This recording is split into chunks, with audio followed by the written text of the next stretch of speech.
Assalamualaikum warahmatullahi wabarakatuh. Alhamdulillahirabbil alamin. La haula wala quwata illa billah. Hasbunallah wa ni'mal wakil. Ni'mal maula wa ni'man nasir. Asyhadu an la ilaha illallah wahdahu la syarika lah. Wa asyhadu anna Muhammadan abduhu wa rasuluhu la nabiyya ba'da. Allahumma salli wa sallim wa barik ala Muhammadin wa ala alihi wa sahbihi ajma'in, amma ba'd. Ikhwati fillah, suatu ketika Rasulullah SAW melihat sekelompok sahabat sedang duduk dan tertawa. Saking kerasnya ketawa mereka sampai terdengar ke rumah Nabi SAW. Kemudian Nabi keluar dan mengatakan, kalau kalian tahu apa yang aku tahu, la dhahiktum qalila wa la bakaitum katsira, maka kalian pasti akan sedikit tertawa dan banyak menangis. Masalahnya apa yang Rasulullah tahu? Apa yang dimaksud dengan kalau kalian tahu apa yang aku tahu? Salah satu maksudnya adalah kalau kalian melihat apa yang aku lihat dalam perjalanan Isra dan Mi'raj. Kalau kalian melihat apa yang aku lihat, walaqad ra'a min ayati rabbihil kubra ma zaghal basaru wa ma tagha, laqad ra'a min ayati rabbihil kubra. Kalau kalian melihat di neraka itu bagaimana ngerinya neraka, siapa saja yang masuk neraka.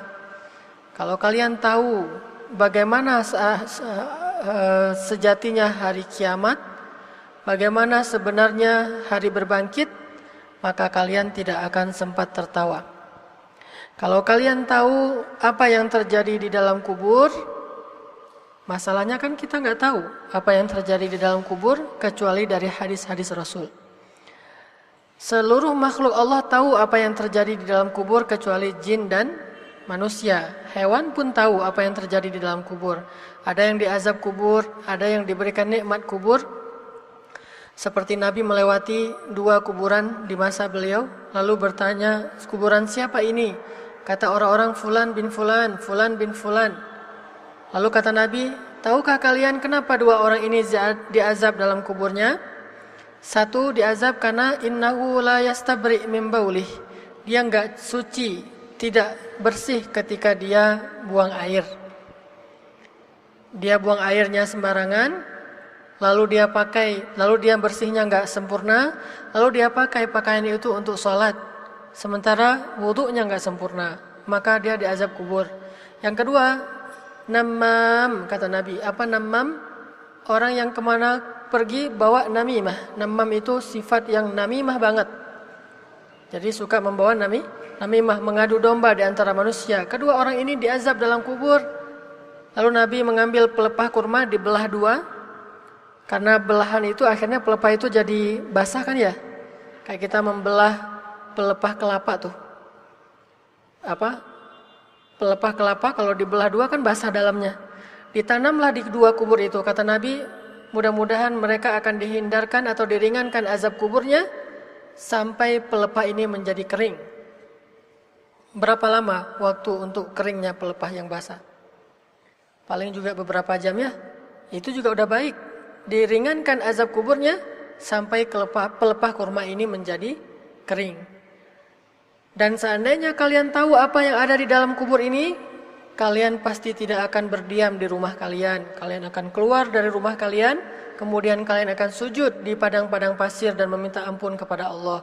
Lau ta'lamun ma alimtu, kalau kalian tahu apa yang aku tahu, la dhahiktum qalilan wa la bakaitum katsira.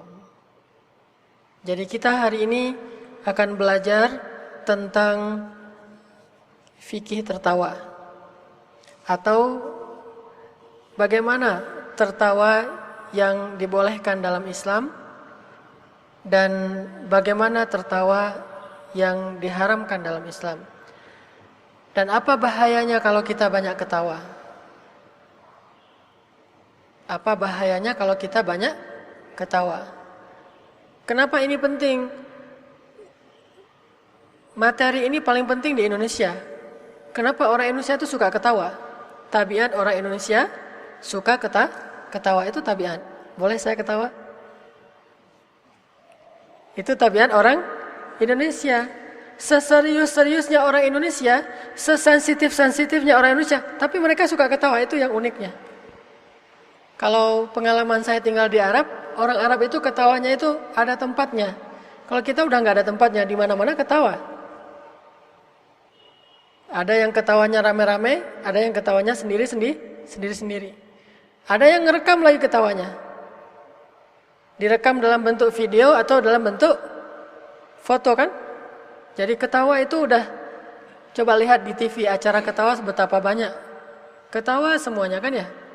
Mulai dari film lucu, kemudian lomba melucu, kemudian memang acara-acara guyon, apa kayak lawak gitu.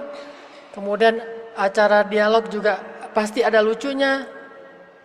Bahkan ada dialog khusus lawak klub kan? Ini ketawa kan? Nah, semua ini adalah kebiasaan orang Indonesia. Sampai kepada materi tentang ceramah pun harus, saya katakan harus, padahal nggak harus. Tapi di Indonesia harus dibumbui dengan ketawa. Kalau nggak gitu, ustadznya nggak diundang lagi. Ustadznya nggak terkenal, ustadznya nggak diminatin, yang datangnya sedikit. Seperti di Masjid Istiqomah, karena ustadznya nggak lucu ya, jadi yang datang sedikit. Dulu saya lebih nggak lucu lagi padahal. Dulu awal-awal saya di Bandung itu nggak lucu banget. Itu Aceh banget, campur Mesir coba. Dia orang Aceh, belajarnya di Mesir. Mana ada orang Aceh sama orang Mesir ini lucu? Enggak, orang Aceh itu serius, gam gitu loh. Ditambah lagi ke Mesir. Mesir itu terkenal orangnya serius, belak-belakan. Bataknya Timur Tengah itu Mesir. Bataknya Timur Tengah. Orangnya ngomongnya tuh belak-belakan tapi nggak masuk hati. Jadi udah orang Aceh, belajarnya di Mesir. Terus pulang dari Mesir langsung ke Surabaya, ketemu sama orang-orang Madura, Surabaya yang medok tapi keras kan. Tiba-tiba dibawa ke Bandung untuk dilembutkan. Nah, jadilah sedikit demi sedikit mulai ada ketawa. Betul tidak? Halo? Nah, gitu kan? Dibawa di Bandung, digitu-gituin. Awalnya mana ada gitu? Awalnya, oh serius. Sehingga orang pas dengar itu pada ngantuk. Saya serius kok pada ngantuk, aneh. Saya pikir dengan serius tidak akan ngantuk. Ternyata makin serius makin ngantuk. Ini adalah kebiasaan orang Indonesia. Sampai ceramah-ceramah di beberapa channel TV, ustadz-ustadznya kalau ceramah itu suka guyonin ibu-ibu kan ya. Bu, apa? Gitu-gitu ya. Wah, ketawa. Malaikat ini bisa bahasa Jawa enggak bu? Ya bisa, gitu. Enggak semuanya salah emang. Saya sedang tidak bicara benar dan salah, tapi saya sedang bicara kecenderungan. Kecenderungan orang Indonesia ini suka guyon, suka ketawa. Ditambah lagi ada kebiasaan dari dulu ketawa tapi serius. Ketawa tapi nyentil. Ketawa tapi dia ngenain gitu ya. Sambil ketawa tapi dia mengkritisi. Muncullah kritik-kritik sosial, kritik politik lewat acara-acara lawak, lewat puisi-puisi lucu, lewat pagelaran-pagelaran atau penampilan-penampilan kayak wayang orang, wayang kulit, disisipilah pesan-pesan moral tapi isinya ketawa. Ini kebiasaan orang Indonesia. Makanya penting bagi kita untuk belajar masalah tertawa ini. Jangan-jangan kebiasaan kita ini sudah melenceng, sudah berlebihan, sudah tidak lagi di jalurnya, sehingga muncullah penyakit-penyakit yang dikhawatirkan dari tertawa. Tertawa itu emang terapi stres, bisa menghilangkan stres ketawa. Sampai ada beberapa terapis, kalau misalnya datang pasien yang stres banget, serius banget, suruh ketawa. Awalnya ketawanya itu ketawa maksa, lama-lama dia mentertawakan diri sendiri, lama-lama dia ditertawakan orang. Ini terapi ya. Makanya kalau kita nggak pernah ketawa juga, cenah, banyak penyakit. maka disuruh ketawa supaya tidak membuang penyakit itu dengan ketawa. Coba aja kalau misalnya lagi marah, lihat sesuatu yang lucu, ketawa, masih marah nggak? Udah nggak marah kan ya? Kita lagi marah nih, lagi sebel nih, lagi dongkol, lagi bete, lagi galau. Tiba-tiba ngelihat sesuatu yang lucu, mungkin anak kita buat lucu, mungkin pasangan kita sengaja ngelucu biar kita nggak tegang lagi. Akhirnya jadi cair kan suasana, tidak jadi marah, sedikit demi sedikit mulai cair lagi, jadi biasa lagi, normal lagi. Benar emang ketawa ada manfaatnya. Makanya Allah Subhanahu wa taala berfirman, wa annahu huwa adhaka wa abka. Allah menjadikan manusia itu bisa tertawa dan bisa menangis. Karena tidak semua ketawa itu jelek dan tidak semua menangis itu baik.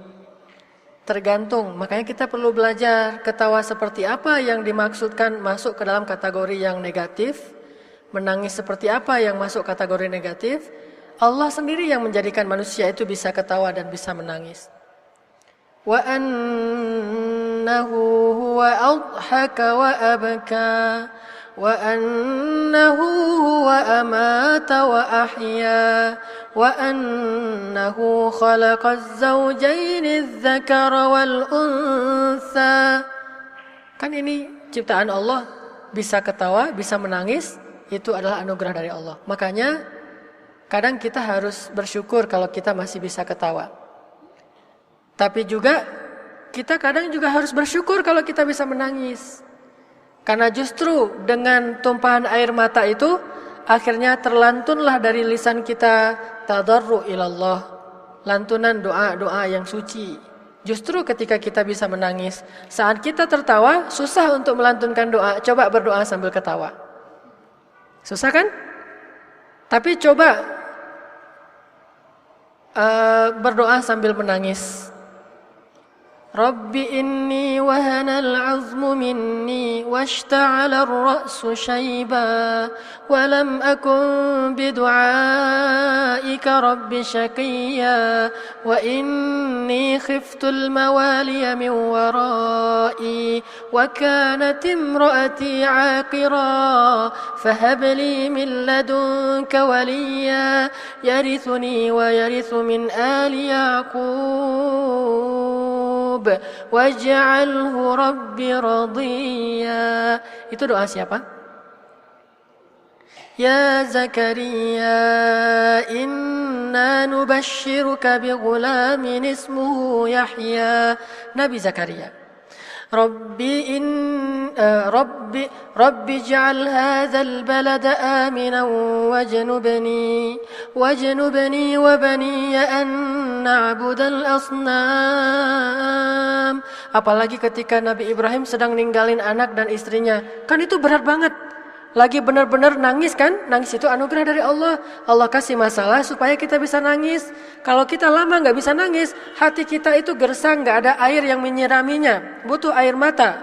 Makanya Allah kasih masalah, Allah kasih ujian, Allah kasih hal-hal yang berat, yang sulit. Sehingga Nabi Ibrahim berkata, Rabbana inni askantu min dhurriyyati biwadin ghairi dhi zar' بواد غير ذي زرع عند بيتك المحرم ربنا ليقيموا الصلاة فاجعل أفئدة من الناس تهوي إليهم وارزقهم من الثمرات لعلهم يشكرون.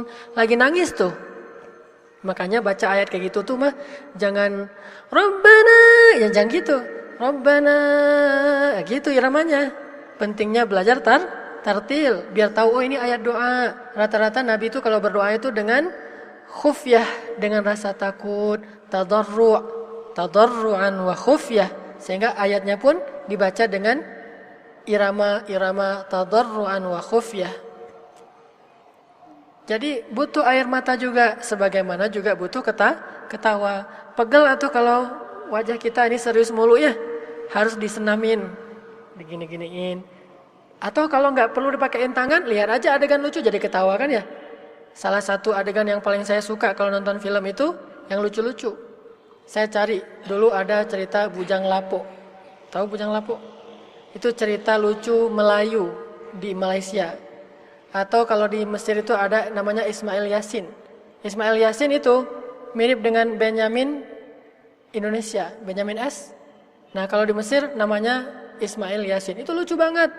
Kalau habis ujian, selesai ujian kan serius banget tuh ujian. Nah langsung malam selesai ujian kita nonton Ismail Yasin ketawa. Ini ketawa juga rahmat dari Allah. Supaya kita tidak menjadi orang yang halu'a. Idza massahu syarr jazu'a wa idza massahul khair manu'a. Maka salah satunya adalah dengan kita melihat nikmat Allah pada diri kita, melihat hal-hal yang lucu. Bahkan ada ketawa yang hukumnya sunnah. Tahu ketawa yang hukumnya sunnah? Ketawa pada yaumil aidain, ketawa pada 2 hari Aid, hukumnya sunnah. Ketawa di hari 2 hari Aid, hukumnya sunnah. Ketawa pada 2 hari itu berpahala di sisi Allah. Enggak boleh sedih pada hari itu justru. Makanya kenapa kita disuruh memperhatikan anak yatim, kasih mereka baju baru, kasih mereka makan, ada zakat fitrah namanya. Kenapa? Supaya besok mereka enggak sedih. Karena sedih pada hari besok itu merusak suasana. Coba kita lagi senang-senang terus ngeliat anak yatim, Pak belum makan Pak, gitu kan? Kan enggak enak tuh.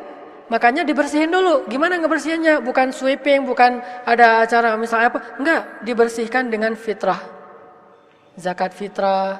Terus juga nanti ada silaturahim, memaafkan. Tujuannya apa? Biar enggak ada lagi masalah. Setelah itu ayo kita ketawa bareng yuk. Tapi kita justru di hari Idul Fitri kadang-kadang maaf-maafan itu pilih rumah. Rumah itu saya datang, rumah itu enggak mau, enggak bakalan. Itu udah putus aja lo gue pokoknya beberapa tahun ke depan. Itu berarti kita bersedih di hari Yaumul Farah, hari senang, malah bersedih. Enggak boleh. Itu ketawa pada hari itu hukumnya jadi sunnah, berpahala malah. Nabi sengaja membuat suasana supaya bisa ketawa pada hari itu. Suasana apa? Suasana Nabi nonton acara di depan masjid pada hari Aid kan? Gimana nontonnya? Nabi duduk di depan masjid sama Aisyah. Aisyah menaruh dagunya di atas pundak Nabi gini.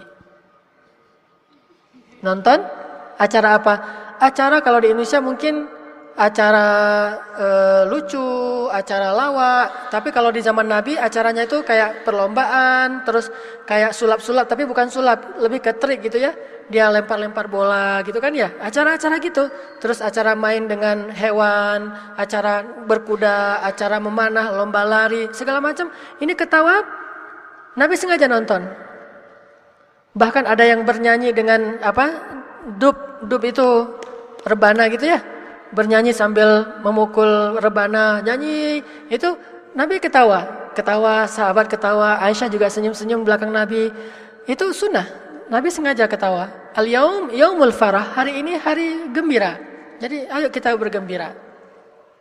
Setelah tadi kita bertakbir Allahu Akbar, Allahu Akbar, Allahu Akbar, La ilaha illallah. Tapi kita malah takbirnya sedih. Allahu Akbar, Allahu Akbar, Allah. Sedih takbirnya. Enggak gitu. Sekarang ganti irama takbir. Allahu Akbar, Allahu Akbar, Allahu Akbar. La ilaha illallah, Allahu Akbar. Allahu Akbar walillahil hamd. Allahu Akbar, Allah. Indonesia banget ya. Kalau di Mesir, lebaran di Mesir nih ya.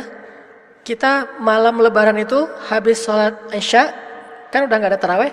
Habis sholat Isya kita langsung yang cowok-cowok tuh, karena kebetulan saya tinggalnya di pusat kampungnya Ikhwanul Muslimun, namanya Matariyah, Masallah. Itu banyak orang Ikhwan, tokoh-tokoh Ikhwan, termasuk profesor yang terbunuh yang saya taruh di PP dulu pas masa Roba'ah Adawiyah, Roba'ah 4 itu salah satu profesor yang terbunuh dan ada fotonya. Itu profesor yang tinggalnya di dekat rumah saya, Syekh Profesor Dr. Abdurrahman Uwais, ulama tafsir. Soleh sekali, akhlaknya mulia. Nah, di kampung itulah saya tinggal, pusatnya Ikhwanul Muslimun. Saya nggak tinggal di asrama. Tinggal di asrama itu tahun terakhir. 2 tahun pertama tinggalnya di Ikhwan. Anak-anak muda Ikhwan, usia 17 tahun, namanya keren-keren, orangnya keren-keren tuh, hafiz-hafiz semuanya. Pas habis selesai sholat Isya, langsung saya diajak sama teman-teman anak-anak Ikhwan tuh, yang remaja-remaja gini, aktivisnya, pada apa? Gandengan tangan gitu ya, gandengan tangan rame-rame kayak orang demo gitu, tapi bukan demo, keliling antara satu lorong ke lorong yang lain di dalam kota itu, di kampung masalah itu, sambil Allahu Akbar, Allahu Akbar, Allah, kayak orang demo. Suara orang Arab tuh kan kalau demo kan serentak gitu kan ya, gitu serentaknya. Ini ramai sekali, itu Yaumul Farah, Lailatul Farah, malam gembira, sehingga semuanya takbirnya tuh keliling. Kalau di kita takbirnya di masjid atau yang ibu-ibunya buatin kue gitu ya. Nah, ini nggak apa-apa, ini semuanya bahagia, suasana bahagia, kayak gitu harusnya emang. Ketawa di situ berpahala di sisi Allah. Makanya pada malam itu jangan buat masalah deh. Pada malam itu kalau ada masalah dengan pasangan ditunda dulu nanti ya, setelah 3 hari Lebaran. Sekarang nggak usah buat masalah. Alangkah sedihnya rumah yang pada malam itu masih terputus silaturahim. Terus pas sholat idnya berangkatnya sendiri-sendiri, atau salah satunya nggak mau berangkat karena ngambek. Bisa jadi suaminya nggak mau berangkat, istrinya pergi dengan bercucuran air mata. Kan nggak enak tuh hari kayak gitu tuh. Masa Lebaran masih ada yang nangis? Makanya disuruh selesaikan dengan zakat fitrah dan memaafkan. Supaya apa? Yaumul farah, falyathab, ketawa aja, ketawa. Hari itu emang hari ketawa. Sampai Nabi duduk pun membiarkan semua orang ketawa. Terus Aisyah juga tersenyum di belakang. Sampai Nabi bilang, udah cukup Aisyah? Hasbuki ya Aisyah? Belum, kata Aisyah. Hasbuki ya Aisyah? Belum, sampai berkali-kali. Baru masuk ke rumah, selesai. Ini ketawa yang gini nih, sunnah Nabi. Yaumul Aidain, 2 hari Lebaran. Saya kalau khutbah Id, saya selalu pesankan, hari ini hari ketawa, hari bahagia, hari tersenyum. Maka ikutilah sunnah Nabi. Kalau kemarin kita biasa ketawa segala macam nggak berpahala, sekarang ketawanya berpahala. Ayo kita ketawa. Tetapi nanti setelah khutbah ya, ayo kita ketawa, salaman ketawa. Ini kebaikan. 1. Apalagi ketawa yang berpahala, ketawa pada hari pernikahan.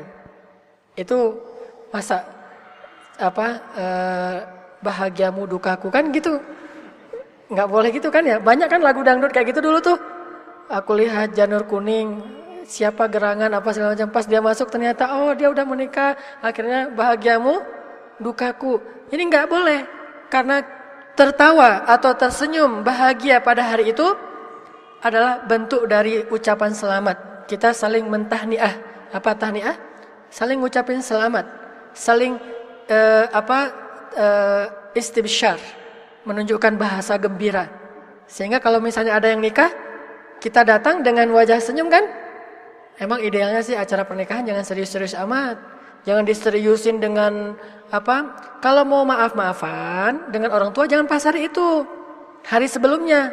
Hari itu memang harinya ketawa.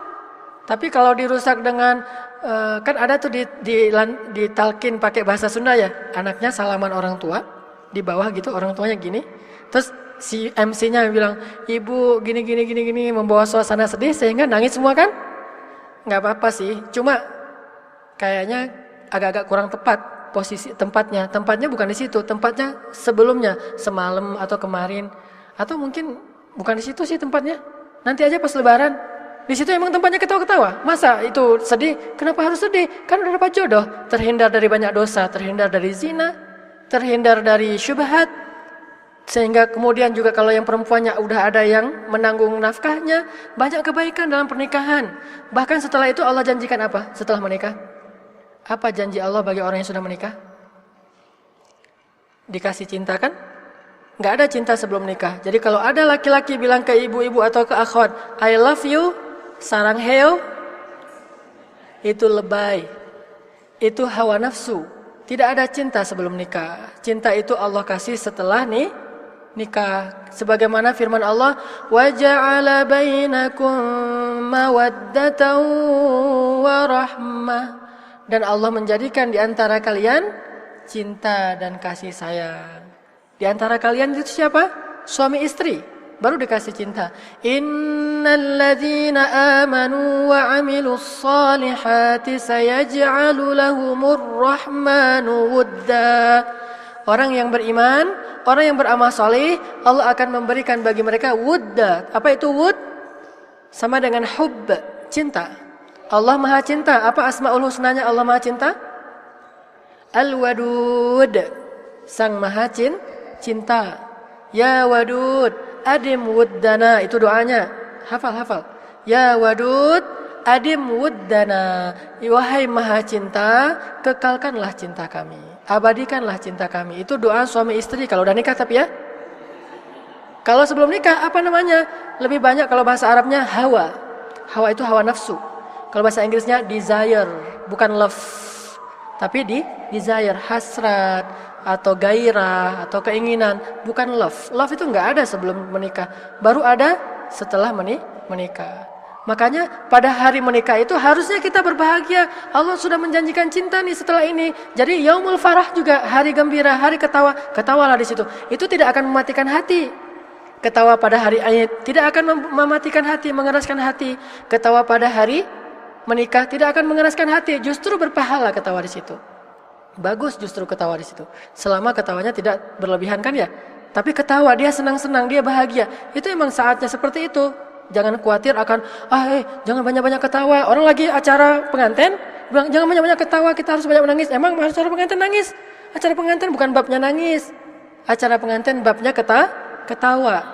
Sehingga memang hari itu hari yang cuma jangan pula berlebihan. Gimana berlebihan? Ketawanya itu pakai dipancing dengan acara dangdutan, panggung hiburan yang berlebihan. Ini udah berlebihan, maksiat jadinya.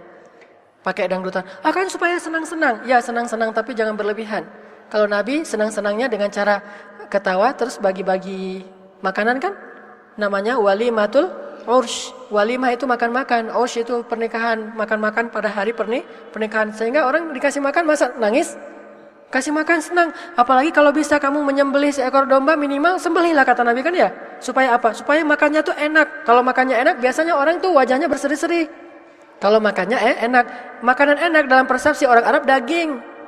Makanan enak persepsi orang Indonesia banyak macamnya, puding segala macam, ada yupa-yupa, ada cendol. Ada cendol pernikahan? Banyak macamnya. Jadi ada pos-posnya. Jadi kalau tamu datang dia nggak makan dulu kan, keliling dulu kan ya? Keliling terus ditandain mana duluan yang mau dimakan. Oh, mie kocok. Setelah selesai mie kocok nanti apa? Dikit-dikit. Nggak apa-apa, itu hari bahagia. Biarin aja orang ketawa. Senang-senang. Ketawa-ketawa. Nggak masalah. Terus salaman, selamat ya. Sakinah, mawaddah warahmah, istilah Indonesia. Nggak apa-apa. Yang penting ketawa. Nah ini ketawa yang dianjurkan nih. Wa annahu huwa itu maksud Allah. Jangan salah tafsirkan ayat. Kan memang Allah yang buat kita ketawa, tapi bukan ketawa yang tadi diharamkan. Ketawa yang kayak gini nih. Islam itu bukan serius-serius amat. Ada juga momen-momen ketawa. Bahkan dalam Islam saking indahnya Islam, ketawa aja ada pahalanya. Tapi lihat momennya kapan? Aidain, hari nikah, yaumul farah. Terus ketika kelahiran anak bayi. Makanya dalam Al-Quran bahasanya, coba nanti kalau kita baca katakan surat Az-Zariyat atau surat-surat yang lain, qalu la takhaf, gimana Ibrahim di surat Az-Zariyat? Qalu la takhaf wa basyaruhu bi ghulamin alim. Ibrahim kan tegang. Gara-gara apa? Gara-gara makanan Ibrahim enggak dimakan sama malaikat kan? Sehingga Ibrahim fa'ujasa minhum khifah. Ibrahim jadi takut, jadi khawatir, jadi enggak nyaman, jadi tegang, wajahnya itu jadi enggak santai, enggak enjoy. Kata malaikat, la takhaf wa basyaruhu bi ghulamin alim. Ibrahim jangan takut, supaya dia santai lagi gimana? Supaya dia santai, dia kasihlah berita gembira. Allah mengatakan berita gembira. Bukan berita, tapi berita gembira. Supaya apa? Supaya bergembira mendengar berita itu. Tapi banyak orang ketika tahu hamil malah sedih. Nah ini ada masalah. Harusnya fitrahnya, sunnahnya, kalau mendengar cerita istri hamil, suaminya bahagia, istrinya bahagia kan ya. Lalu di USG pas ngelihat gambarnya, apa yang diucapkan? Fatabarakallahu ahsanul khaliqin. Maha suci Allah sebaik-baik pencipta. Gembira. Lalu saling tabsyir, saling mengucapkan selamat tahniah. Ini yaumul farah juga. Sehingga Ibrahim pas mendengar berita akan punya anak, istrinya kaget gembira. Antara kaget dan gembira. Kagetnya apa? Karena udah tua banget. Gembiranya ya masa saya punya anak sih gitu. Pengen banget punya anak. Laki-laki lagi gulam. Bukan cuma gulam biasa, alim. Banyak ilmunya, cerdas. Langsung istrinya fa aqbalat imra'atuhu fi sarratin fasakkat wajhaha. Coba. Keluarlah istri Ibrahim sambil menepuk-nepuk wajahnya. Lulu. Kan orang Arab gitu? Itu yaumul farah. Sarah keluar dari kamarnya, fa aqbalat imra'atuhu fi sarrah. Kaget, fasakkat wajhaha. Dia kaget banget tapi senang banget. Lalu dia berkata, saya ajuzun akim, sudah tua gimana? Kata malaikat, enggak usah khawatir, ini ketentuan Allah, mudah bagi Allah. Nah, ini namanya kabar gembira. Ketawa di situ berpahala. Ketawa ketika tahu akan dapat nikmat Allah Subhanahu wa taala. Kapan lagi ketawa yang berpahala? Ketawa yang menyemangati. Ketawa yang menyemangati. Kapan itu terjadi?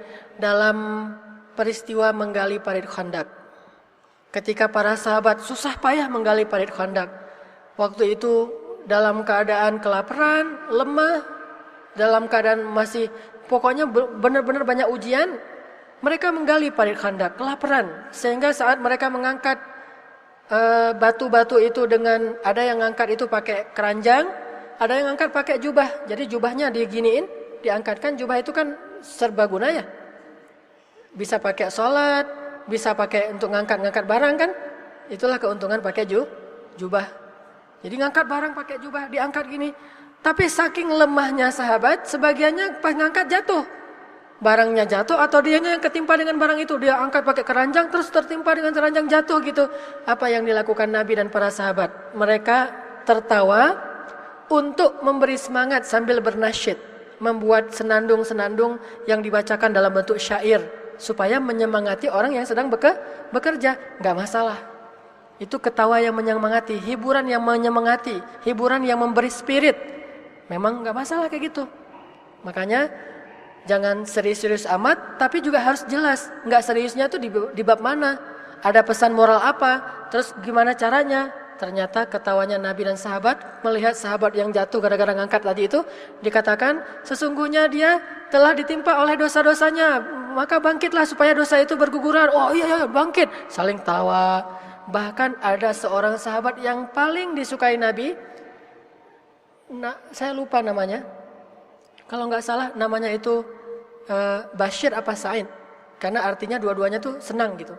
Ini orang, pokoknya kalau ada dia tuh rame aja suasana. Sahabat, satu orang khas kalau ada dia suasana tuh rame. Nggak akan tegang, nggak akan serius-serius amat. Apakah dia tercela? Justru dia terkenal di antara sahabat. Mana si fulan? Soalnya nggak ada dia tuh nggak rame.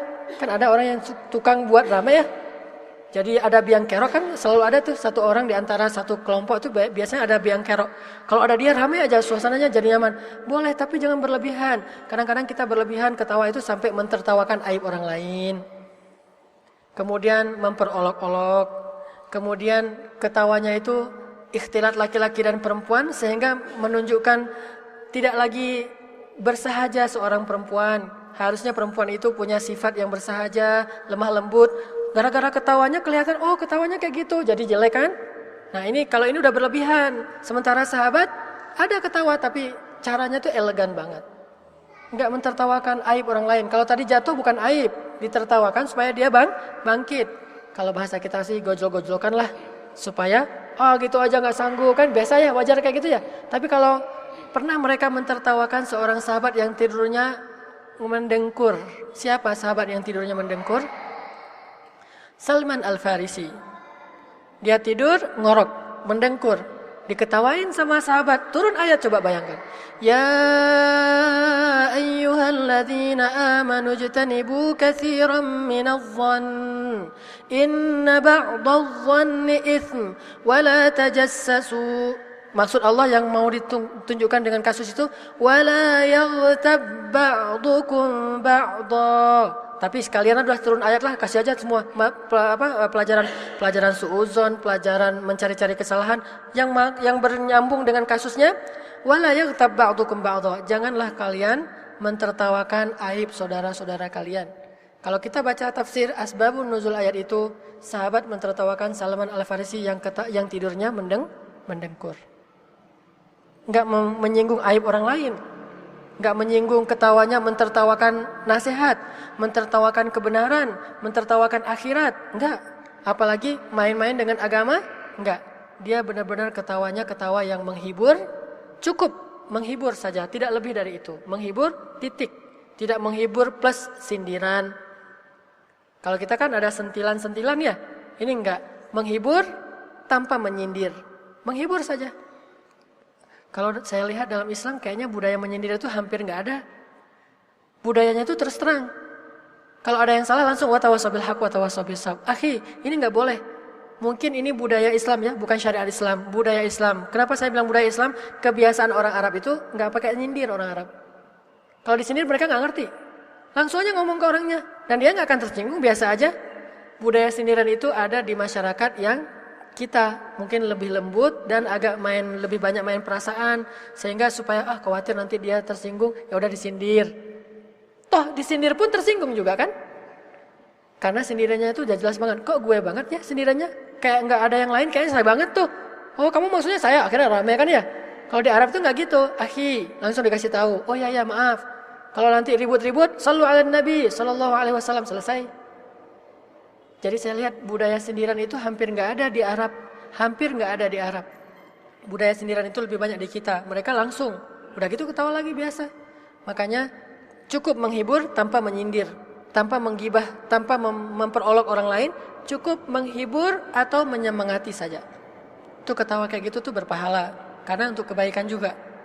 Coba dengan keluarga, kadang-kadang ketawa kita justru mencairkan suasana supaya tidak terlalu tegang, atau yang tadi mulai ada konflik jadi cair lagi, butuh ketawa juga. Makanya Allah mengatakan sendiri, wa annahu huwa adhaka wa abka. Tapi menangis itu juga anugerah yang paling besar. Orang soleh menangis. Kapan menangis? Saat baca Al-Quran kan ya? Wa idza tutla alaihim ayatur rahman kharru sujjada wa bukiya. Mereka enggak kuat berdiri. Tahu arti kharru? Kharru itu kalau dalam bahasa terjemah tersungkur. Apa arti tersungkur? Tersungkur itu nggak kuat berdiri. Jadi tersungkur langsung sujud. Seperti Umar kan baca Al-Quran. Wattur wa kitabim mastur fi raqqim manshur wal baitil ma'mur was saqfil marfu' wal bahril masjur. Selesai sumpah-sumpah. Inna azab rabbika lawaqi'. Enggak kuat lagi berdiri. Gimana enggak kuat berdiri? Langsung kalau kata orang Jawa ngedeprok. Apa ngedeprok? Langsung kedudukan ya. Enggak kuat berdiri itu langsung jatuh. Itu namanya tersungkur. Tahu bagaimana tersungkurnya Jibril di Sidratul Muntaha? Ketika Nabi naik bersama Jibril ke Sidratul Muntaha, sampai di Sidratul Muntaha Jibril berubah wujud kan? Awalnya dari perjalanan dari Mekah sampai ke langit ke-7, Jibril menjelma sebagai seorang laki-laki yang sempurna. Laki-laki, biasa, manusia. Tapi pas sampai di Sidratul Muntaha, walaqad ra'ahu nazlatan ukhra 'inda Sidratil Muntaha. Di Sidratul Muntaha Jibril jadi wujud aslinya yang sangat agung, luar biasa. Dzi quwwatin 'inda dzil 'arsy makin. Jibril itu kuat banget. Perumpamaan kuatnya Jibril, kalau Jibril mau menghancurkan dunia, itu cuma gini aja. Dunia jadi debu. Saking kuatnya Jibril, kalau dia menghembuskan nafasnya ke bumi aja, gitu aja, itu bumi jadi debu tuh. Saking dzi quwwatin, sangat kuat, inda dzil arsy makin, punya kedudukan yang kuat di arsy Allah. Saking luarnya biasanya Jibril. Tapi tahu bagaimana Jibril jatuh? Ini perumpamaan dalam hadis Nabi. Katakanlah karena nggak ada jubah ya, ini seperti jubah. Kata Nabi, Jibril jatuh itu seperti jubah kayak gini, yang dilepas. Kayak gitu jatuhnya Jibril. Nggak ada kekuatan lagi. Ini kan kayak nggak punya tulang belulang kan ya? Benar-benar lemah kan, nggak ada apa-apanya tuh, saking lemahnya. Tapi ini pendek. Kalau jubah kan panjang. Terus dilepas, jatuhnya tuh nggak ada kekuatan. Kayak gitulah jatuhnya Jibril ketika dia di Sidratul Muntaha saat Allah ingin memperlihatkan nur Allah Subhanahu wa taala. Kenapa? Takut kepada Allah Subhanahu wa taala. Allah berikan kekuatan kepada Nabi Muhammad untuk tidak jatuh seperti Jibril. Sehingga Nabi Muhammad melanjutkan perjalanan sendiri. Jibril nggak kuat. Ya Rasulullah, saya nggak bisa menemanimu. Sampai di sinilah, muntaha ini batas terakhir. Silakan lanjutkan sendiri. Jibril nggak kuat untuk melanjutkan perjalanan. Saking takutnya kepada Allah. Itu namanya benar-benar tersungkur. Itu namanya kharru. Itu arti kharru. Orang yang soleh kayak gitu. Pernah kayak gitu? Nggak. Saya juga belum pernah. Lagi belajar gimana biar bisa kayak gitu. Minimal seumur hidup sekali lah ngerasain satu ayat kan. Masa kita baca ayat itu tapi nggak pernah ngerasain gimana sensasinya kharru. Ada orang bilang hadis mencium hajar aswad. Gimana sih sensasinya? Berusaha untuk bisa cium. Oh gini ternyata cium hajar aswad. Sekarang ada ayat kharru. Sujadan kita sering. Sujadan. Bukia mungkin pernah. Bagaimana dengan kharru? Jangan dibuat-buat. Saya pengen kharru Baca ayat Al-Qari'ah. Enggak gitu. Kharru itu bukan dibuat-buat, benar-benar terjadi. Kalau benar-benar terjadi tanpa dibuat-buat, berarti kita pernah menjadi orang soleh ya. Pernah jadi orang soleh, mudah-mudahan sering. Jadilah orang soleh beneran, bukan pernah. Tapi itu nggak bisa dibuat-buat. Dan sahabat banyak yang kayak gitu. Nggak kuat berdiri karena gara-gara baca ayat tentang azab. Itu abka. Innahu huwa adhaka nikmat wa abka nikmat. Tapi ini juga bisa dijadikan sebagai pemahaman yang lain. Tertawa dan menangis itu adalah musibah. Bisa nikmat, bisa musibah. Musibah kalau ketawanya adalah ketawa yang diharamkan dalam Islam. Menangisnya, menangis yang diharamkan dalam Islam. Menangis seperti apa yang jadi berdosa? Ada nangis yang berdosa? Seperti apa? Coba, siapa yang bisa nangis berdosa? Salah satu nangis berdosa itu dalam bentuk pik atau dalam bentuk emotikon dikirim kepada lawan jenis yang bukan muhrim. Nangis itu nangis berdosa. Walaupun aslinya tuh nggak nangis-nangis amat, jangan percaya. Kirim, gitu kan ya? Emotikon kan? Apalagi kalau WhatsApp tuh kan lebih air matanya tuh kan banyak banget tuh kayak banjir ya. Kalau BBM sih nggak tahu, saya nggak pakai emotikon itu. Kalau di BBM paling cuma gimana? Lihat dulu BBM-nya. Cuma gitu buka mulut gitu kan ya. Itu kalau laki-laki kirim ke perempuan, perempuan kirim ke laki-laki, ini fitnah. Ini jadi ujian, ini syubhat, ini bahkan bisa berdosa. Kalau laki-laki ngebayangin, oh dia nangis, kasihan, dia kirim balik, kacian, nanti ada big hug. Lama-lama jadi big hug karena merasa udah dekat, merasa udah nyaman. Sehingga yang kayak gini-gini, udah dekat lah, biasalah. Itu fitnah syaitan, talbis. Masuklah syaitan di situ. Nangis kayak gini nih, nangis berdosa. Nangis emotikon. Ini fikih kontemporer, nggak ada di zaman Nabi emotikon. Sekarang dari sudut pandang apa? Syubhat. Nangis emotikon. Jangan kirim lagi ya. Lagi, nggak pernah lagi Ustadz. Oh ya udah. Kalau misalnya mau kirim, nggak jadi deh. Terus paling banyak apa yang bisa dikirim? Ya paling parahnya ya senyum lah, smile biasa. Tapi tanpa ada apa tuh? Gitu-gitu kan ya? Senyum tapi sebelah, jangan. Senyum biasa aja. Gitu aja udah, kirim sekali. Jangan sampai udah nangis banyak banget. Nah ini bahaya. Ini jadi fitnah. Enggak ada maksud kayak situ Ustadz. Tapi yang menerimanya, kan kita nggak tahu perasaan orang. Dan syaitan bisa saja bermain di antara dua orang ini. Nah, di sini nangis, di sini abka, di sini abka yang syubhat, bahkan lebih dekat kepada dosa. Jangan kirim itu. Cukup emotikon yang smile, selesai. Kecuali sesama laki-laki, tapi nangis juga aneh kan? Kalau ibu-ibu mah nggak masalah. Kalau laki-laki kirim, Ustadz maaf saya nggak bisa datang hujan. Banyak. Aneh itu. Saya juga geli ngirimnya. Bacanya juga geli. Nggak usah kalau sama laki-laki cukup mohon maaf atau gimana gitu kan? Atau mungkin tepuk jidat kan ya? Apa tepuk jidat kan ada tuh gambar tepuk jidat menyesal atau apa. Tapi kalau ibu-ibu silakan ke orang tuanya atau ke suami kirim yang banyak tuh emotikon yang gini-gini, kirim yang banyak. Kalau yang di WhatsApp itu kan monyet ya, monyetnya tuh nangisnya tuh air matanya tuh kayak film Shinchan. Wah banyak, kirim ke suami biar manja, itu berpahala. Tapi kalau nangis yang tadi tuh syubhat, nggak boleh. Ini nangis yang dilarang. Terus nangis apa lagi yang berdosa? Kalau ini yang nggak kontemporer, yang dulu di zaman Nabi, nangis seperti apa? Nangis yang sifatnya meratap, ya itu berdosa nangis kayak gitu. Cuma satu kali meratap yang dibolehkan oleh Nabi. meratapnya keluarga Sa'ad bin Mu'az. Cuma orang ini yang boleh diratapi di antara para sahabat. Sahabat dari Ansor yang sangat baik kepada Nabi, orang yang sangat soleh, sangat banyak berjuang demi Islam, meninggalnya dalam perang Khandaq, perang Ahzab. Ketika dia meninggal, ibunya, istrinya menangis, ya Sa'ad dan segala macam meratap. Datanglah Bilal mengatakan, wahai perempuan, ya amatullah, janganlah kamu meratapi mayit. Sesungguhnya Nabi mengharamkan meratap mayit. Kata Nabi, ya Bilal, biarkan mereka. Sesungguhnya semua perempuan yang meratapi mayit, dia berbohong. Kecuali perempuan yang meratapi mayitnya Sa'ad bin Mu'az. Itu benar, layak diratapi. Kalau yang lain nggak layak diratapi. Jadi kalau bahasa gaulnya, kalau ada yang ngeratapi mayit, itu lebay. Enggak. Yang nggak lebay cuma satu orang, meratapi mayit Sa'ad bin Mu'az. Cuma dia yang layak diratapi.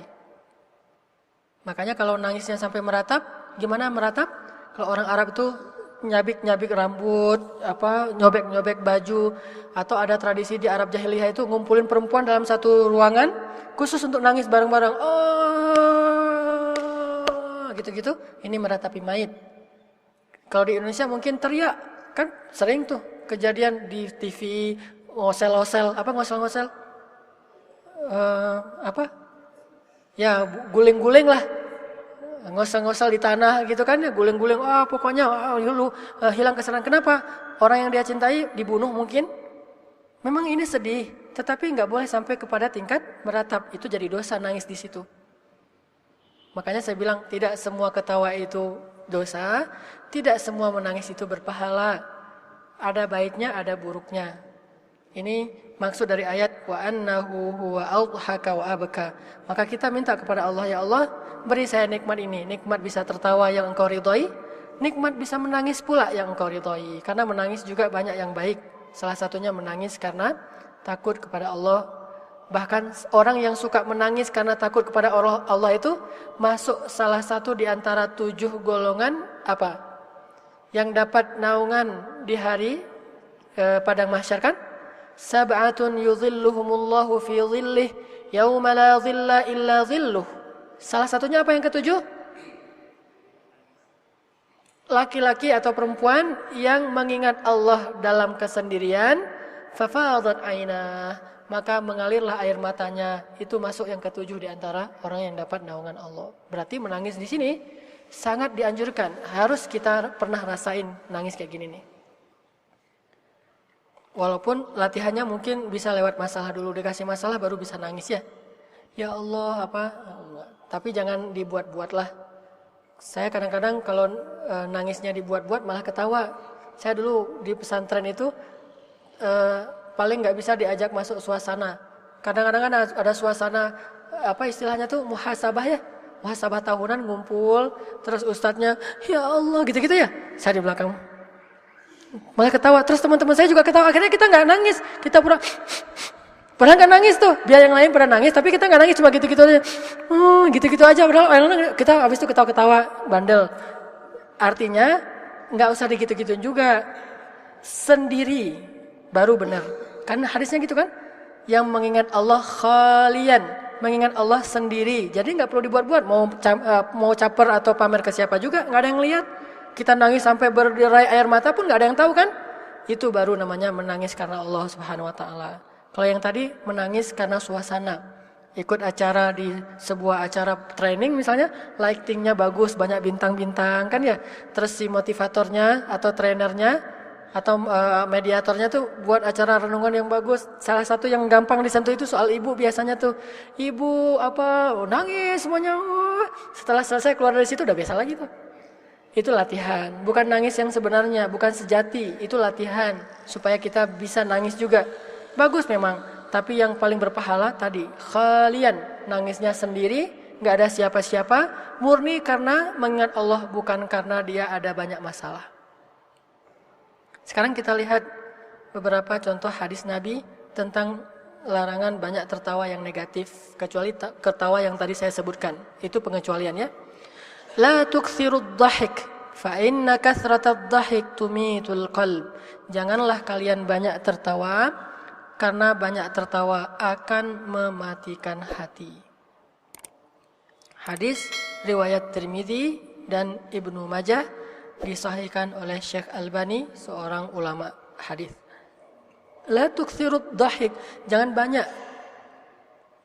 Jangan banyak. Berarti ada yang boleh kan ya? Yang boleh yang mana tadi tuh? Aidain, hari pernikahan, hari kelahiran, ketawa yang memotivasi, ketawa yang sifatnya sekedar hiburan, yang spontan saja, tidak masalah. Nabi Sulaiman pun pernah ketawa kan? Fatabassama dhahikan. Surat Naml. Fatabassama dhahikan. Lalu Sulaiman tersenyum dan tertawa. Kenapa ketawa? Kenapa Nabi Sulaiman ketawa? Gara-gara ngedengar semut sibuk kan? Semut pada beresin jalan. Hei, netralisir jalan, Sulaiman mau lewat. Maka Sulaiman mendengar ucapan semut, rajanya semut. Lalu dia ngelihat mereka pada sibuk lari-lari. Kan lucu tuh, kecil-kecil pada lari tuh. Gimana semut lagi lari? Kita seringnya ngelihat semut salaman kan? Pernah ngelihat semut lari rame-rame? Jarang. Jarang kecuali diusik.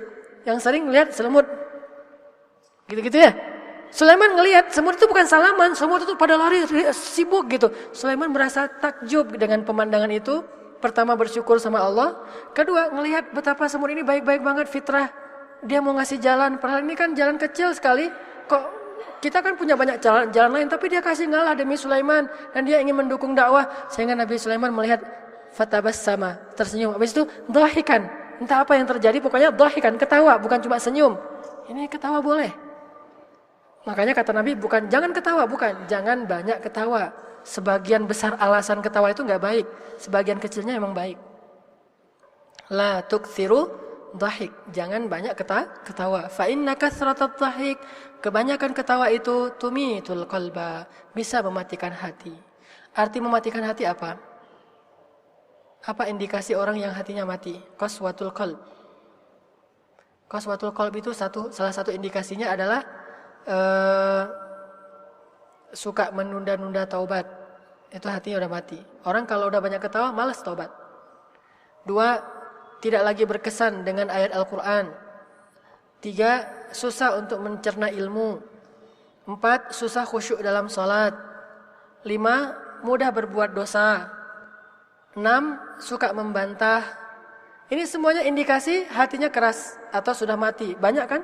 Termasuk orang Yahudi itu, summa qasat qulubuhum min ba'di dzalik. Maka keraslah hati mereka setelah itu. Apa indikasi kerasnya hati mereka? Bantah Nabi Musa. Jadi orang, kenapa umat Islam di Indonesia ini suka membantah ulama, suka membantah para asatiz, suka membantah orang yang solih? Karena kebanyakan ketawa yang enggak dianjurkan dalam Islam. Sehingga gampang membantah. Kenapa anak-anak muda sekarang bantah orang tua terus? Karena kerjaan mereka kalau ngumpul ngapain? Ketawa kan? Anak muda itu kalau udah ngumpul banyaknya ketawa. Hang out, ketawa terus. Sehingga pulang ke rumah ketika orang tuanya ngomong serius, gak nyambung, yang serius-serius itu gak enak. Enak itu yang renyah, yang ketawa. Ini bahaya kalau udah berlebihan. Makanya akan membuat hatinya jadi keras, susah menerima kebenaran. Nabi makanya tadi ngasih tahu, jangan banyak ketawa. Tapi ketawa di waktu-waktu tertentu justru berpahala. Kalau kayak gini kebanyakan lagi ngomongin tentang akhirat, ketawa terus-menerus, ini bahaya. Jadi enggak lagi masuk ilmunya ke dalam hati. Ketawanya itu bukan ketawa sekedar sekilas gitu, ketawa terus-menerus, bahaya. Apalagi kalau ketawanya itu udah jadi materi yang memang dibuat supaya orang menikmati tausiah. Nah, ini bahaya.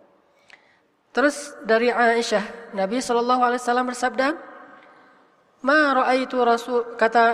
kata Aisyah, ia berkata, ma ra'aitu Rasulullah sallallahu alaihi wasallam mustajmi'an dhahikan hatta ara minhu lahawatihi innama kana yatabassam. Saya enggak pernah melihat Rasulullah SAW tertawa terbahak-bahak hingga kelihatan tenggorokan beliau. Beliau biasanya hanya tersenyum. Hadis Bukhari dan Muslim. Ketawa sih Rasulullah. Ini kan salah satu hadis. Ada hadis lain, Nabi pernah tersenyum sampai kelihatan gigi kan ya.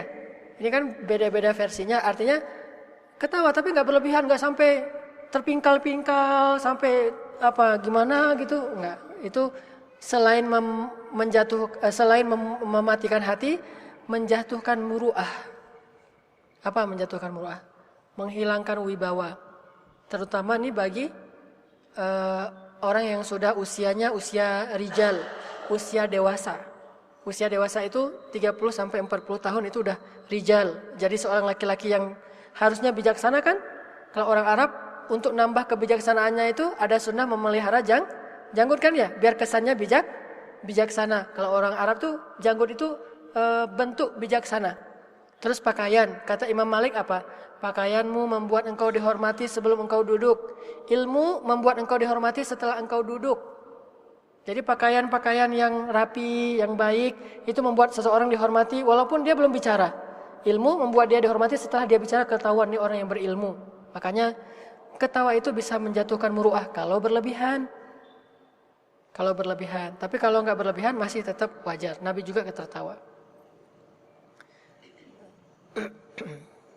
Tertawa itu tadi mematikan hati, sebagaimana kata Nabi SAW.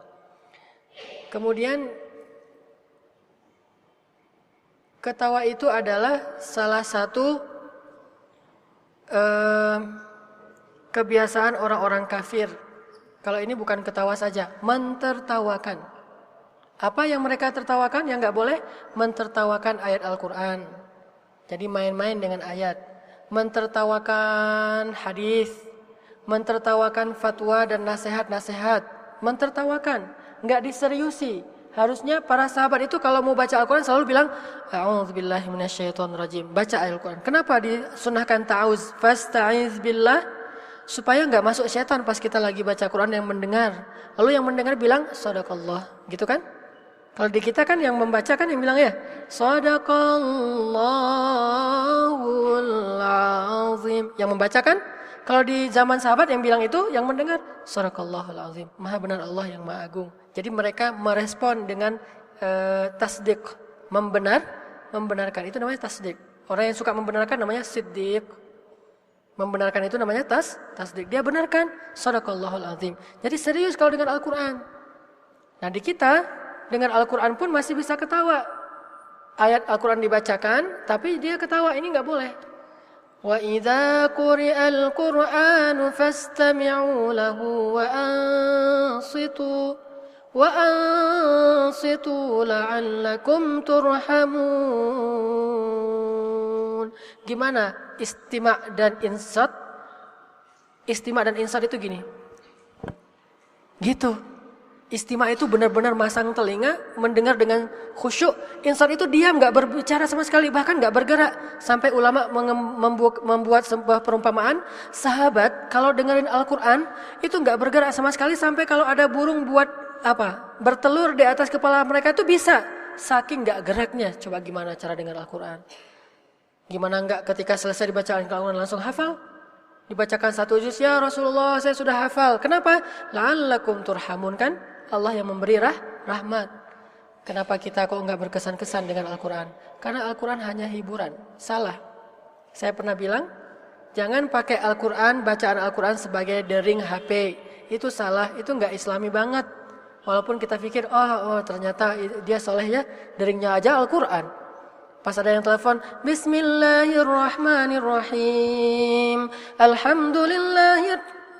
Enggak boleh memutuskan pembicaraan Allah karena pembicaraan makhluk yang enggak penting banget. Kadang-kadang cuma masalah kamu di mana, tapi harus pakai dering diputus dulu Al-Qur'annya? Enggak boleh. Kalau boleh, saya mau banget untuk direkam dering saya, lalu ditaruh di ringback tone atau sebagai dering tones, dijual, dapat royalti. Pernah ada yang nawarin beberapa yang perusahaan kayak nomor kartu gitu. Ustadz boleh enggak saya rekam Ustadz baca Al-Fatihah aja atau azan, nanti dipakai untuk ringback tone RBT, kan lumayan tuh. Kalau nasihat seperti Ustadz Arifin Ilham kan tausiah masih mending, tapi kalau ngaji entar diputusin lagi, enggak boleh kan? Nah ini bukan di situ posisi Islamnya. Al-Quran dibacakan untuk diistima, diperhatikan, bukan sebagai hiburan dering. Oh kalau gitu lagu Selendion aja Ustadz, jangan juga. Pernah saya sholat di Masjid Baitur Rahman Banda Aceh tuh, sholat Isya. Imam lagi Allahu Akbar, muncul lagu na na na na na na na na na na. Wah panjang tuh, keren juga lagunya nih. Sampai selesai Assalamualaikum warahmatullahi wabarakatuh, baru selesai lagu 4 menit. Itu 4 menit itu satu putaran. Coba kalau orangnya nelpon lagi kan. Jadi satu album kan ya. Di dalam masjid, sholat isya, imam baca apapun gak kedengaran lagi. Gara-gara apa? Sudah ditutup dengan dering yang tadi jahiliyah. Terus gimana dong bunyinya? Kalau saya sekarang dikasih sama Muzammil, jadi deringnya itu maqamat. Maqamun nahawan atau apa gitu ya. Itu kan gak apa-apa, lagu nasyid gitu. Atau deringnya tuh tiririt kayak alarm bangun tidur. Nah, itu aja. Syekh Tariq Faris, dering HP beliau apa? Tit, gitu doang. Jadi kita lagi ada pengajian, duduk nih, ngaji Ihya Ulumuddin dengan Syekh Tariq di Mesir. Lagi ngaji tiba-tiba tit. Beliau lihat. Halo, Assalamualaikum. Ya, cuma tit, coba luar biasa kan? Berarti telinganya masih bagus dan enggak ganggu orang. Kalau kita berarti telinganya enggak bagus. Kalau gitu enggak kedengaran. Perasaan enggak ada yang nelpon? Ya, karena suaranya tit gitu. Berarti telinganya bermasalah tuh. Kalau beliau tit langsung dibuka. Assalamualaikum. Nah, ini dering yang enggak ada syubhatnya. Wajar-wajar aja. Islami bukan dering Al-Qur'an. Al-Qur'an bukan di situ. Tapi kalau nasyid bolehlah. Nasyid apa misalnya opik atau apa masih mending lah. Karena bukan sesuatu yang harus kita tunggu sampai selesai baru diputusin. Al-Qur'an enggak boleh. Makanya ini mereka baca Al-Qur'an tapi apa yang terjadi? Afamin hadzal hadithi ta'jabun wa tadhakuna wa la tabakun. Dibacakan Al-Qur'an tapi yang dengar tadhakun, ketawa-ketawa. Mentertawakan ayat Al-Qur'an. Salah satu yang ditertawakan oleh mereka apa? Surat Al-Muddathir, surat Al-Lahab. Siapa yang mentertawakan ayat ini? Al-Lahab berarti Abu Lahab mentertawakan ayat tentang dirinya sendiri. Al-Muddathir, Walid Al-Mughirah, bapaknya Khalid ibn Walid, mentertawakan ayat tentang dirinya sendiri. Sa'uslihi sakar. Maka ini namanya tadhakun wala tabakun. Harusnya nangis tuh kalau dengan Al-Quran, bukan ketawa. Makanya baca Al-Quran itu lebih baik kata Nabi dengan suara sedih kan ya. Iramanya mungkin bebas lah. Masing-masing punya gaya sendiri atau mungkin ada yang bakat, ada yang tidak bakat. Tapi suaranya suara sedih. Coba nih baca Al-Quran tanpa mengiramakan tapi sedih. Bismillahirrahmanirrahim. Alhamdulillahi rabbil alamin. Ar-Rahmanir-Rahim. Itu kan sedih.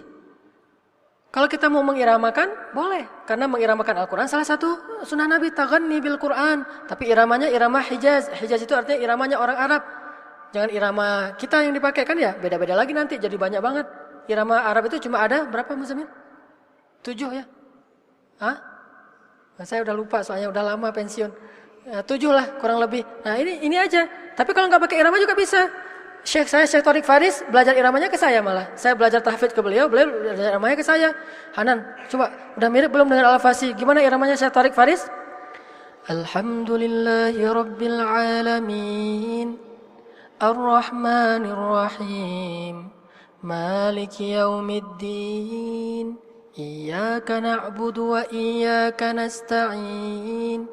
Ihdinas siratal mustaqim. صراط الذين أنعمت عليهم غير المغضوب عليهم ولا الضالين. Gitu iramanya. Saya bilang udah mirip. Walaupun jauh banget masih. Beliau belajarnya ke saya. Tanya, Hanan, tadi saya ngimamin udah mirip belum dengan Al-Fasi? Ya lumayan lah Syekh, saya bilang. Lumayan lah. Gitu. Senang beliau, besok ikut lagi. Padahal memang nggak ada bakatnya sih kalau dibilang sedih. Tapi beliau bakatnya kan hafalan, memang pintar ya. Namanya orang kan, orangnya ganteng. Saya pikir suaranya bagus kayak Ghamidi gitu. Ganteng banget, namanya juga keren. Tariq Faris. Kasih nama ke anak nih. Tariq artinya bintang pada waktu subuh. Yang paling terang tuh, itu Tariq. Was-samaa'i wat-tariq. Itu Tariq. Di langit dia benderang. Di bumi, Faris, penunggang kuda, kesatria. Itu kan keren banget namanya tuh. Tapi saya mau kasih nama anak besok nih. Tariq Faris. Di langit dia benderang, di bumi dia kesatria. Nama Syekh saya. Saya pikir pasti suaranya bagus nih. Ngimamin. Saya pikir Ghamidi. Ternyata Alhamdulillahirabbil alamin. Sederhana. Tidak masalah tapi sedih. Karena beliau seorang yang hafiz dengan riwayat. Beliau sangat menjaga tajwid. Biasanya orang yang tajwidnya bagus, iramanya biasa aja. Kalau iramanya bagus, tajwidnya agak-agak gimana gitu. Itu nggak bisa dua-duanya dapat tuh. Coba dengar yang Huzaifi. Huzaifi itu tujuannya bagus, tapi iramanya biasa-biasa aja. Gimana sih itu? Aku wakili ya. Huzaifi itu agak biasa iramanya. Tapi kalau yang bagus, Ghamidi, Bismillahirrahmanirrahim. Tajwidnya juga biasa. Artinya irama nggak masalah, tapi baca dengan sedih. Harusnya Al-Quran tuh kayak gitu. Bukan malah ini fikirnya irama saja.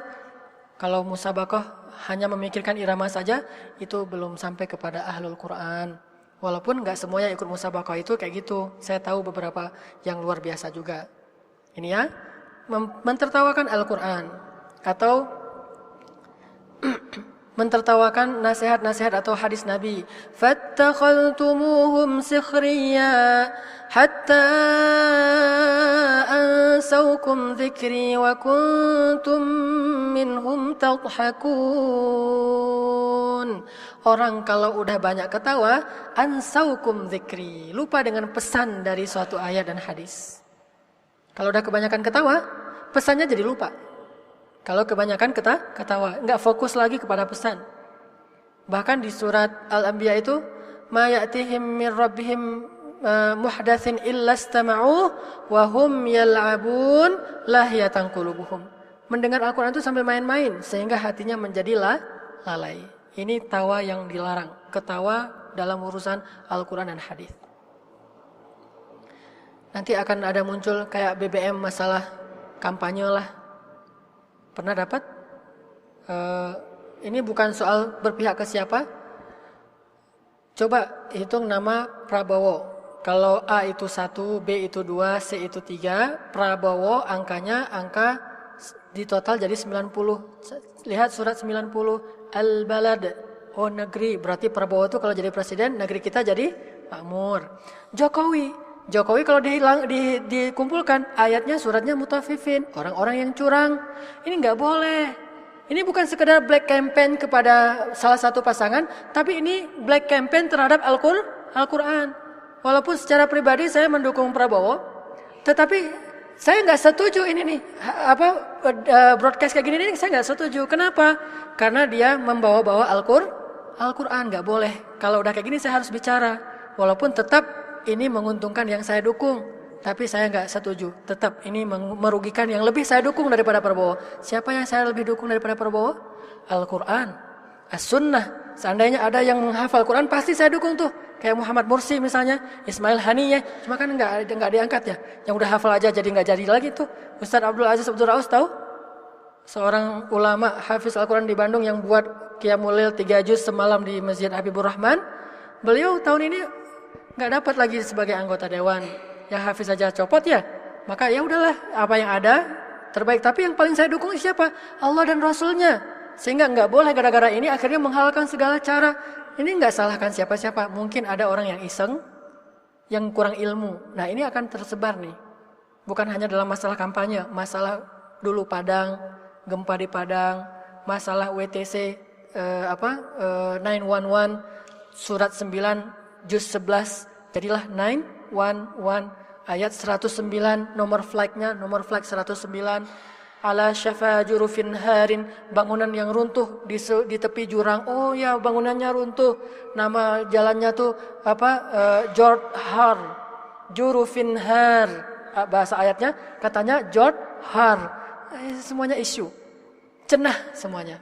Tidak ada ayat yang kayak gitu. Ini mentertawakan Al-Quran. Jadi nggak fokus lagi nanti kepada ayat yang sebenarnya. Maksudnya apa? Ya. Kemudian ayat yang lain, falamma ja'ahum biayatina idza hum minha yadhhakun. Asal datang ayat diketawain, Nah, ini sifat orang kafir dan sifat orang munafik. Bahkan orang munafik suka mentertawakan bukan hanya dirinya, mentertawakan orang-orang yang beriman. Contohnya, innal ladzina ajramu kanu minal ladzina amanu yadhhakun wa idza marru bihim yataghamazun. Kedip-kedip mata. Yataghamazun wa idza qalabu ila ahlihim qalabu fakihin wa idza ra'awhum qalu inna haula'i ladallun. Tapi apa yang terjadi nanti di akhirat? Falyawmal ladzina amanu minal kuffar yadhakun. Jadi ternyata orang mukmin itu ketawanya nanti di akhirat lebih banyak. Di dunia sedikit ketawa, banyak menangis. Di akhirat semua ketawa, tidak ada lagi menangis. La khaufun 'alaihim wa lahum yahzanun. Tidak ada lagi takut, tidak lagi sedih di akhirat. Di dunia emang banyak sedihnya. Walaupun tetap ada ayat la tahzan innallaha ma'ana, tapi tetap aja sedih. Mata nasrullah, ala inna nasrullahi qarib. Tetap aja sedih kan ya? Innama ashku bathi wa huzni ilallah, kata Nabi Ya'qub. Aku curhatkan urusanku dan sedihku kepada Allah saja kan? Wajarlah sedih, tetapi sedihnya sedih yang sedikit. Sedih yang sifatnya ujian. Nanti di akhirat dia nggak akan sedih lagi. Orang kafir sedikit sedih di dunia, lebih banyak ketawa. Orang mukmin sedikit ketawa di dunia, lebih banyak sedih. Emang kayak gitu sunatullahnya. Jadi kalau ngelihat orang beriman rajin ke masjid kok hidupnya banyak masalah, itu emang mukmin kayak gitu. Jangan bilang yang rajin ke masjid juga masih miskin, yang rajin ke masjid juga masih banyak masalah. Justru makin rajin ke masjid makin banyak masalah. Kok gitu Ustaz? Kayak gitu hadisnya. Orang yang paling banyak diuji adalah para nabi dan orang soleh. Seseorang diuji sesuai dengan kadar imannya. Makin baik imannya makin banyak diuji kan? Berarti orang yang rajin ke masjid itu bermasalah semua. Bermasalah sekarang? Kalau nggak bermasalah, lebih rajin lagi ke masjid. Ntar ada masalah. Pasti itu diuji oleh Allah. Kalau nggak kayak gitu, jangan senang, harus khawatir. Jangan-jangan saya kena bara'atum minallah. Allah udah lepas tangan. Terserah lo deh. Gitu kan? Kalau udah kayak gitu bahaya tuh. Tapi kalau Allah belum lepas tangan, pasti wala nabluwannakum, pasti kami uji dia. Makanya jangan heran kalau ngelihat orang yang udah rajin sholat, udah rajin ibadah, udah soleh, kok masih nangis, masih banyak masalah, kok masih kelaparan. Sahabat itu lebih soleh dari kita, tapi justru itu generasi paling lapar di antara semua generasi Islam. Ketawanya nanti. Falyawmal ladzina amanu minal kuffari yadhakun. Di mana ketawanya? Ketawanya nanti di atas sofa kayak gini.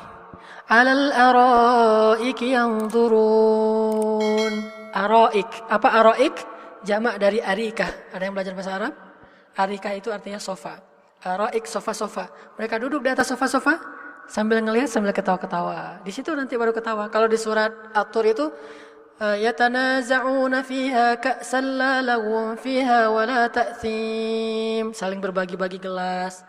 Terus saling menyapa, wa aqbala ba'dhum 'ala ba'dhin yatasaalun. Saling bernyapa, saling ngobrol. Di situ ketawa. Tapi sekarang sedikit. Sedikit itu sudah kita jelaskan tadi. Kapan yang sedikit itu kita bisa ketawa? Tunggu waktunya, maka ketawalah. Di antara yang tadi saya jelaskan yang paling banyak kita pakai yang mana? Yang terakhir, ketawa dalam bentuk menghiburnya. Sekedar hiburan saja, itu yang paling sering mungkin. Kalau ketawa yang pertama harus tunggu kan setahun 2 kali. Terus ketawa yang kedua, seumur hidup sekali. Ketawa yang ketiga, ya tergantung mau berapa banyak anak kan ya. Kalau saya baru 2 kali ketawa, karena anak saya baru 2.